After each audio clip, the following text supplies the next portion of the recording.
In this video, I'll be showing you how to connect your Canon Pixma E3370 to your Mac OS.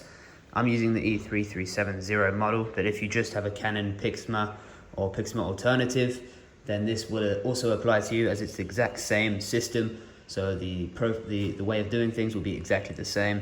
So I'll be showing you step by step how to do this. You will need a cable to attach your Canon to the Mac. Unfortunately, it's not wireless. There's no way that I'm aware of to do it wirelessly, so this is the best way to do it. It's quite simple, but unfortunately there isn't many videos out there to teach you how to do it, so that's why this is quite a good video for you if you need to learn how to do it, if you're connecting your Mac to your printer. So the way you have to start is to make sure that your printer is on and set up with the light on, plugged in. Then you will need to plug in the cable to the back of your printer. So it will go plug in just there. Make sure that's nice and secure. And you'll need to plug the other end into your MacBook. If your Mac does not take USB, then you'll need a USB-C to USB adapter. So that's what that is. And then you can plug it in.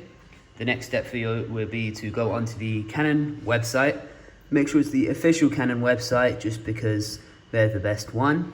And what you'll need to do is to go to search and enter the Pixma E3370.